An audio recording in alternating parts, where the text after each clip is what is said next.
अब हम क्या देखेंगे, भारत के अक्षांश और देशांतर दोनों की स्थिति देखते हैं कि कैसे अपने याद करें, कितना इजी तरीका है इसको याद करने की।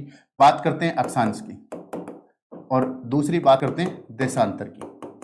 हमने देखा था देशांतर जो है खड़े वाली रेखाएं देशांतर होती हैं, आड़ी वाली रेखाएं क्या होती हैं, अक्षांश होती हैं। दोनों काल्पनिक रेखाएं होती हैं। ये सारी चीजें अपन ने देख लिया था। अक्षांश को इंग्लिश में क्या कहते हैं, लैटिट्यूड कहते हैं,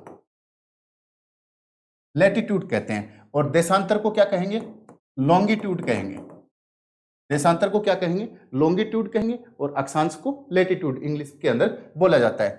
अब भारत की आकृति कभी कभी पूछ ली जाती है कि भारत देश है उसकी आकृति कैसी है, पृथ्वी की आकृति कैसी है, जियोड टाइप की है। जियोड क्या होती है, जो गोल गेंद होती है लेकिन उसके फिक्स नहीं होते किनारे, जो है पूरे एक्यूरेट गोल नहीं होते, उसमें कोई न कोई कमियां पाई जाती है, उसको जियोड बोलते हैं।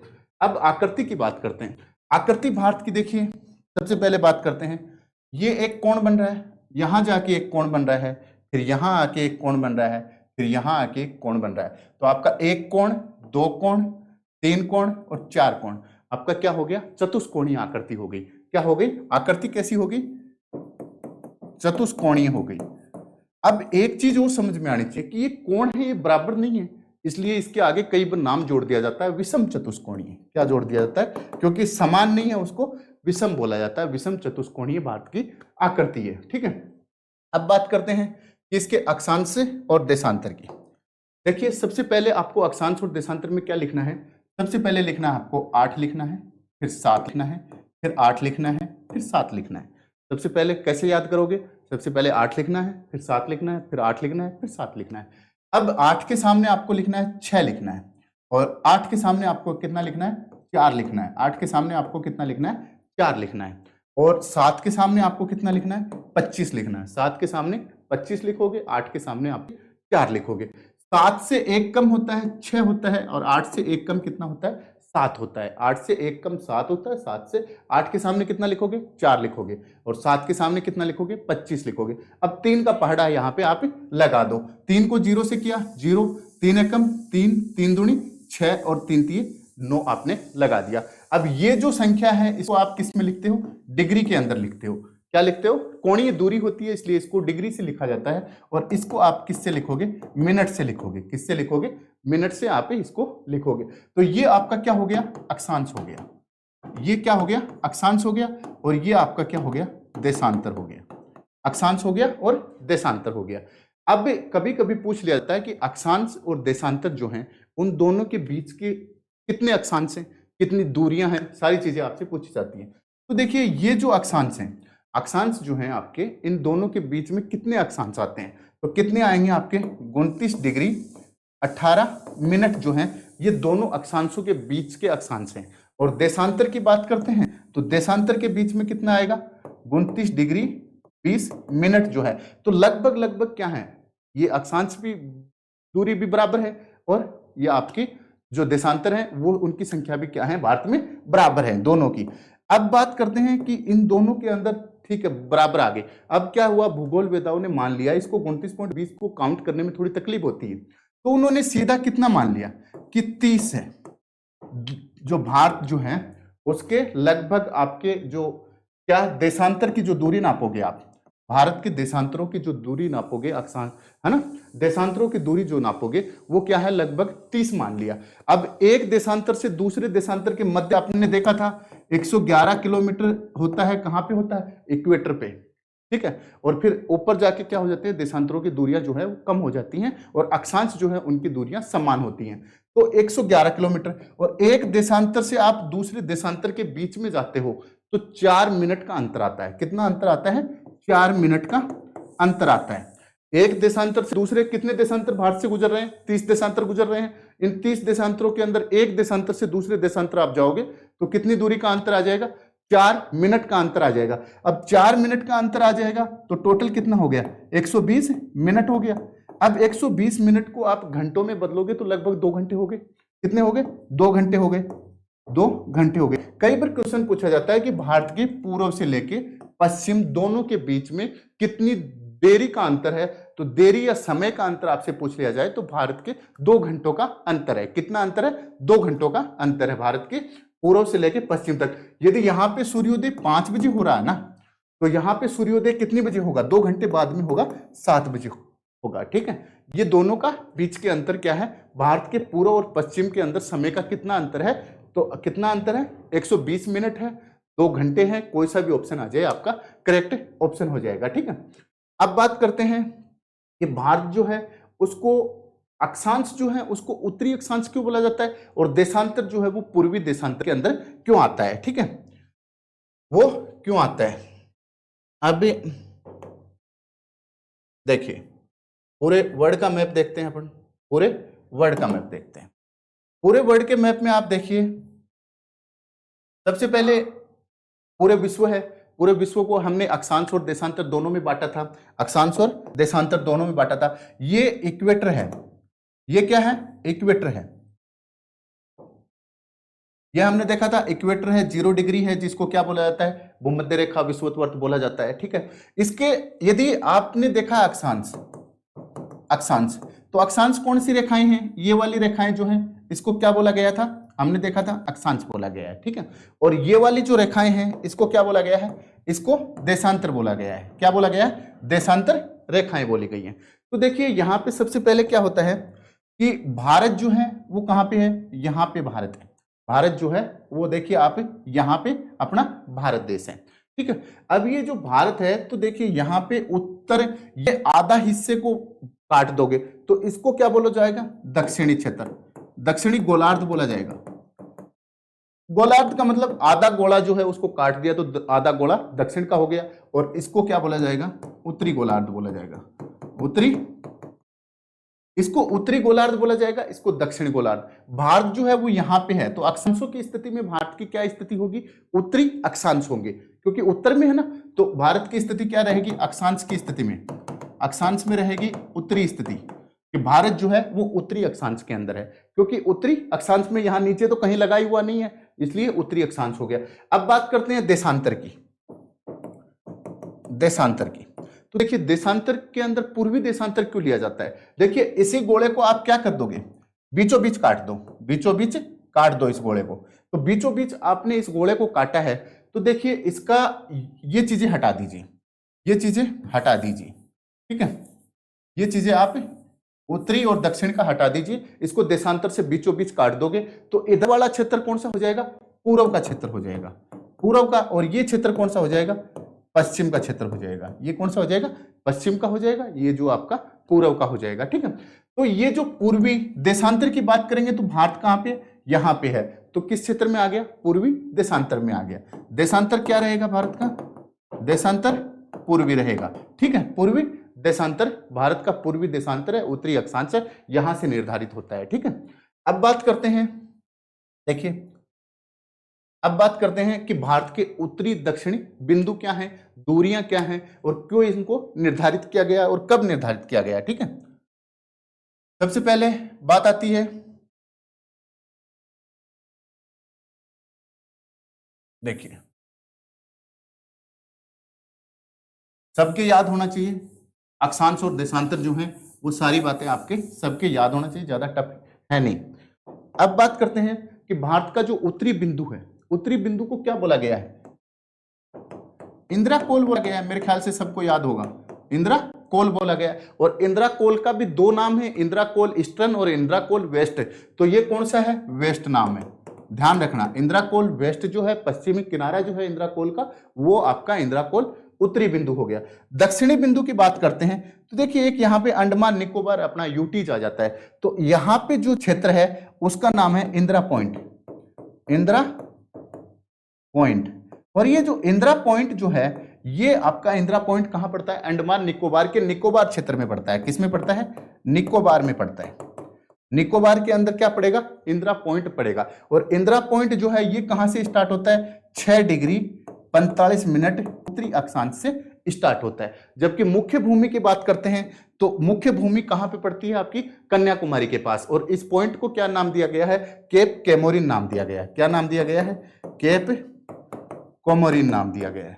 क्या नाम दिया गया, केप कोमोरिन नाम जो है भारत का दक्षिणतम बिंदु है, कन्याकुमारी के पास पड़ता है। ठीक है, ये इंदिरा पॉइंट हो गया, उत्तर दक्षिण का आपका ये हो गया। यदि पूछ लिया जाए आपसे क्वेश्चन कि भारत के मुख्य भूमि का दक्षिणतम बिंदु क्या है, तो कन्याकुमारी नाम दे सकते हैं, केप कैमोरिन नाम इसका दिया जा सकता है। उत्तरी पॉइंट की बात करते हैं, इंदिरा कोल है। यदि बात करते हैं पूर्वी बिंदु की, पूर्वी बिंदु की बात करते हैं तो उसका नाम है किबुथु। क्या नाम है? किबुथु। किबुथु जो है वो किस में पड़ेगा? अरुणाचल में पड़ेगा। अरुणाचल प्रदेश जो है उसका किबुथु जो क्षेत्र है उसको क्या बोला गया है? अपना पूर्वी बिंदु बोला गया है। पूर्वी बिंदु जो है वो किबुथु को बोला गया है। और ये जो पश्चिम का बिंदु है इसका नाम क्या रखा गया है? गोहर माता। गोहर माता यदि आपको दिया हुआ है तो ठीक है, गोहर माता यदि आपको नहीं दिया गया है तो आपको सरकरिक दे सकते हैं। सरकरिक ये दलदली इलाका है, सरकरिक आपको दे सकते हैं। सरकरिक आपको नहीं दिया गया है तो कहीं पे कभी कभी जिला पूछ लिया जाता है तो कच्छ जिला जो है वो इसका दिया जा सकता है। तो पश्चिम बिंदु अपना कौन सा है? गोहर माता। सरकरिक जो है वो अपना पश्चिमी बिंदु है। अब बात करते हैं, केप कमोरियन हो गया, इंदिरा पॉइंट हो गया। ये जो केप कमोरियन है ये कहां से चालू होगा? 8 डिग्री 4 मिनट उत्तरी अक्षांश से चालू होगा। 8 डिग्री 4 मिनट उत्तरी अक्षांश से चालू होगा और ऊपर जाके हमने कितना देखा था? 37 डिग्री 6 मिनट हमने देखा था। ये अपना उत्तरी अक्षांश हो गया, भारत जो है उत्तरी अक्षांश हो गया। पूर्व की बात करते हैं तो कितना देखा था हमने, है ना? 68 देखा था, आगे 7 डिग्री देखा था। और यहां पे कितना देखा था हमने देखा था 97 डिग्री 25 मिनट जो है वो हमने देखा था। ये अपना उत्तर दक्षिण पूर्व पश्चिम का विस्तार हो गया। अब बात आती है, कई बार दूरियां पूछ ली जाती हैं, दूरियां पूछ ली जाती हैं। देखिए कई बार पूछ लिया जाता है कि ये इंदिरा कोल जो है ना, वेस्ट वाला इंदिरा कोल जो है, इससे लेके भारत की मुख्य भूमि जो है कन्याकुमारी या आपको केप कैमोरिन जो नाम दिया गया है, इन दोनों के बीच की दूरी कितनी है? तो इन दोनों के बीच की दूरी है 3065 किलोमीटर। 3065 किलोमीटर। अब बात होती है इंदिरा कोल से यदि आपकी दूरी पूछ ली जाए और कहां तक की पूछ लिया जाए? पूरे देश की इंदिरा पॉइंट की, तो भारत की उत्तर से दक्षिण तक की जो दूरी है वो इंदिरा कोल से लेके इंदिरा पॉइंट तक की है। उसको आप कैसे लिखोगे? उसको आपको लिखना है, सबसे पहले 1 लिखो, फिर 2 लिखो, फिर 3 लिखो, फिर 4 लिखो। क्या लिखोगे? सबसे पहले 1 2 3 और आगे 4 लिख दोगे। तो भारत की उत्तर से दक्षिण तक की दूरी कितनी है? 3214 किलोमीटर है। नॉर्थ टू साउथ की डिस्टेंस कितनी है इंडिया की? 3214 किलोमीटर है। अब बात करते हैं पूर्व से पश्चिम तक की दूरी की, ये वाली दूरी की बात करते हैं। तो पूर्व से पश्चिम तक की अपनी जो दूरी है ना, ईस्ट टू वेस्ट अपनी कितनी है? 2933 किलोमीटर है। अब बात आती है कि इन दोनों के अंदर अंतर कितना है। कई बार पूछ लिया जाता है कि भारत की उत्तर दक्षिण पूर्व पश्चिम दूरी जो है उसके बीच के अंदर अंतर कितना होगा। तो अंतर कितना होगा आपका? 281 किलोमीटर जो है इन दोनों का अंतर होगा। जबकि हमने एक बात और पढ़ी थी कि अक्षांश और देशांतर जो है उनके मध्य तो बराबर भारत के अंदर गुजर रहे हैं। कितने गुजर रहे हैं? लगभग 30-30 निकल रहे हैं। तो ये दूरी का अंतर कहां से आया? तो दूरी का अंतर की बात करते हैं तो देखिए सबसे पहले अक्षांश और देशांतर अपने को देखना पड़ेगा। क्या करना पड़ेगा? अक्षांश और देशांतर अपने को देखना पड़ेगा। तो देखिए अक्षांश और देशांतर, ये दोनों चीजें अपन ले लेते हैं। अक्षांश और देशांतर ले लेते हैं। देखिए अक्षांश की बात करते हैं तो अक्षांश जो है अपने क्या होते हैं? हमने देखा था अक्षांश जो है वो क्या होते हैं कि बराबर दूरी पे निकलते हैं। इन दोनों की जो मध्य की दूरी होगी ना वो बराबर होगी। क्या होगी? बराबर होगी। बराबर दूरी जो है इन दोनों के मध्य की होगी। जबकि ये क्या है? आपके देशांतर हैं। और देशांतर देखिए एक ध्रुव पे तो पास में जा रहे हैं और यहाँ पे ये पास में जा रहे हैं, लेकिन बीच के अंदर क्या हो रही है? इनकी दूरी जो है बीच के अंदर ज्यादा हो रही है। तो बीच के अंदर 111 किलोमीटर से ज्यादा हो जाती है, जबकि इनकी दूरी सदैव बराबर होती है। सदैव बराबर होती है क्योंकि एक समांतर रेखा जो है वो दूसरी समांतर रेखा को कभी नहीं काटती। उनकी मध्य की दूरी क्या होती है? सदैव बराबर होती है। तो एक देशांतर जो है, अक्षांश की बात करते हैं तो एक अक्षांश से दूसरे अक्षांश जो है उनके मध्य की दूरी आपसे पूछ ली जाती है। तो वो कितनी लिखोगे आप? 111 किलोमीटर। एक अक्षांश से दूसरे अक्षांश के मध्य की दूरी 111 किलोमीटर है। इसलिए अक्षांशीय विस्तार कौन सा था अपना? भारत का उत्तर से दक्षिण तक का था। भारत का अक्षांशीय विस्तार क्या देखा था, उत्तर से दक्षिण तक। तो ये दूरी तो हमेशा सदैव बराबर रहेगी, लेकिन देशांतर की दूरी की बात करते हैं तो ऊपर जाके क्या हो जाती है, ये देखो कम होती जाती हैं। तो उत्तर में कम हो जाती है, जबकि दक्षिण के अंदर ये क्या है, बराबर है। यहाँ पे ज्यादा है तो दक्षिण में ज्यादा होती है और उत्तर में जाके भारत के कम हो जाती है। ये भारत की स्थिति की बात करते हैं, ठीक है। तो यहाँ पे देशांतरीय दूरी कम होती जाती है, इसलिए देशांतरों का जो विस्तार है, पूर्व और पश्चिम भारत का देखा था हमने, ईस्ट टू वेस्ट देखा था, वो कितना था, वो था अपना 2933 किलोमीटर। और ये जो अपन ने देखा था ये कितना रहा है आपका, हमेशा ये जो है ये आपका 3214 किलोमीटर रहा है। कितना रहा है, 3214। तो उत्तर दक्षिण दूरी ज्यादा रहेगी और पूर्व पश्चिम दूरी जो है देशांतरीय विस्तार के कारण क्या होती है, देशांतरों के मध्य की दूरी क्या नहीं होती, बराबर नहीं होती कभी भी, है ना। कभी भी देशांतरों के मध्य की दूरी बराबर नहीं होती। क्यों नहीं होती, क्योंकि देखो यहाँ पे एक बिंदु पे मिल जाते हैं, फिर ये चौड़े हो जाते हैं, फिर आगे जाके फिर एक बिंदु पे मिल जाते हैं। और जबकि देशांतर जो होते हैं वो क्या होते हैं, हमेशा बराबर होते हैं। देशांतर हमेशा बराबर होते हैं। तो अक्षांश और देशांतर भारत का उत्तरी बिंदु की बात करते हैं, इंदिरा कोल, कोल का भी कौन सा नाम है, वेस्टर्न पार्ट है इंदिरा कोल का। दक्षिण बिंदु की बात करते हैं, इंदिरा पॉइंट की बात करते हैं, जो कहां पड़ता है, निकोबार के अंदर पड़ता है। मुख्य भूमि की बात करते हैं, केप कैमोरिन जो है वो मुख्य भूमि के अंदर है। पूर्वी बिंदु की बात करते हैं, गोहर माता हो गया, है ना, या फिर आपका सरकरिक का जो क्षेत्र हो गया। और पश्चिम वो पूर्वी बिंदु की बात करते हैं किबुथु, और पश्चिम बिंदु की बात करते हैं गोहर माता, और सरकरिक जो है आपका पश्चिम बिंदु हो गया।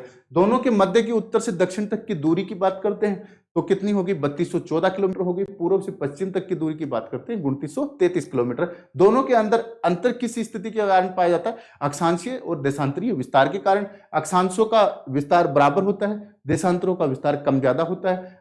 एक अक्षांश से दूसरे अक्षांश के मध्य की दूरी 111 किलोमीटर होती है, और एक देशांतर से दूसरे देशांतर के मध्य की, यहाँ पे ऊपर जाके 0 डिग्री हो जाती है, 0 किलोमीटर हो जाती है, और बीच के अंदर 111 किलोमीटर से ऊपर हो जाती है। एक देशांतर से दूसरे देशांतर के मध्य टाइम कितना होता है, 4 मिनट का अंतर होता है, ठीक है। ये सारी चीजें हमने 360 डिग्री उसका निकाल के देख लिया था। अब बात करते हैं, देखिए कभी कभी किबुथु जो है, किबुथु जो है, इसका पूछ लिया जाता है कि भाई ये किबुथु कौन से जिले के अंदर है, तो ये अंजा जिले के अंदर है। किस जिले में है, अंजा जिले में है। अंजा जिला जो है अरुणाचल प्रदेश का, उसके अंदर किबुथु पड़ता है, अंजा जिले के अंदर पड़ता है। अब बात आती है, कभी कभी इंदिरा कोल वेस्ट की बात कर लेते हैं। इसका नाम किसने रखा था, बुल्क वर्कमैन ने रखा था। किसने रखा था, बुल्क वर्कमैन ने रखा था। बुल्क वर्कमैन जो थे, इन्होंने 1912 के अंदर इसका नाम रखा था, ठीक है। कब रखा था, 1912 में। ये इंदिरा एक देवी का नाम है, इंदिरा जो माँ सरस्वती है, अपनी पार्वती है, इन्हीं का एक पर्यायवाची शब्द है इंदिरा, उसी के नाम से, इंदिरा गांधी से यहाँ पे कोई मतलब नहीं है, ठीक है। आगे बात आती है, इसके ऊपर चढ़े कौन थे, तो कर्नल थे नरेंद्र सिंह गए थे, नरेंद्र कुमार गए थे, कर्नल नरेंद्र कुमार फौज के कर्नल थे। कब गए थे, 1981 के अंदर इसके ऊपर गए थे, ठीक है।